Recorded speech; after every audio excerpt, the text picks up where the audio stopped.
ವ್ಯಕ್ತಿಯೊಬ್ಬರ ಸಮಯ ಪ್ರಜ್ಞೆಯಿಂದಾಗಿ ಕೇರಳದ ಕೊಂಡಂಚೇರಿ ಪಟ್ಟಣದಲ್ಲಿ ಬಹಳ ದೊಡ್ಡ ದುರಂತವೊಂದು ತಪ್ಪಿದೆ.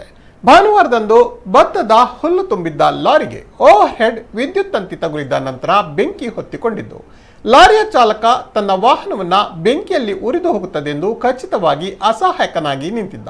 ಆಗ ಆಪದ್ಬಾಂಧವನಂತೆ ಬಂದ ವ್ಯಕ್ತಿಯೊಬ್ಬ ಲಾರಿಯನ್ನ ಉಳಿಸಲು ಹಾಗೂ ದೊಡ್ಡ ದುರಂತವನ್ನ ತಪ್ಪಿಸಲು ಕಾರ್ಯಪ್ರವೃತ್ತನಾಗಿದ್ದಾನೆಂದು ತಿಳಿದು ಬಂದಿದೆ.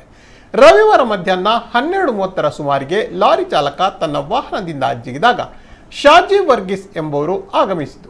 ವರ್ಗೀಸ್ ಆ ಪ್ರದೇಶವನ್ನು ಹಾಗೂ ಅಲ್ಲಿನ ನಿವಾಸಿಗಳನ್ನ ಸಂಭವನೀಯ ಸ್ಫೋಟದಿಂದ ರಕ್ಷಿಸುವ ಪ್ರಯತ್ನಕ್ಕೆ ಕೈ ಹಾಕಿದ್ದಾರೆ. ಬೆಂಕಿಯಿಂದ ಉರಿಯುತ್ತಿದ್ದ ಲಾರಿಯನ್ನ ಏರಿದ ವರ್ಗೀಸ್ ಖಾಲಿ ಆಟದ ಮೈದಾನದತ್ತ ಅದನ್ನ ಓಡಿಸಿದ್ದಾರೆ.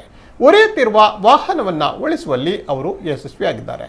ಸಾಧ್ಯವಾದಷ್ಟು ಹೆಚ್ಚು ಸುಡುವ ಲೋಡನ್ನ ಆಫ್ ಲೋಡ್ ಮಾಡಲು ಲಾರಿಯನ್ನ ಜಿಗ್ಜಾಗ್ ರೀತಿಯಲ್ಲಿ ಓಡಿಸಿದ್ದ ವರ್ಗೀಸ್ ಇತರ ಸ್ವಯಂ ಸೇವಕರೊಂದಿಗೆ ವಾಹನವು ಸುಟ್ಟು ಹೋಗದಂತೆ ತಡೆಯುವಲ್ಲಿ ಯಶಸ್ವಿಯಾಗಿದ್ದಾರೆ ಮತ್ತು ಅಗ್ನಿಶಾಮಕ ದಳದವರ ಆಗಮನದವರೆಗೆ ಪರಿಸ್ಥಿತಿಯನ್ನ ಸುರಕ್ಷಿತವಾಗಿ ನಿರ್ವಹಿಸಿದ್ದಾರೆ.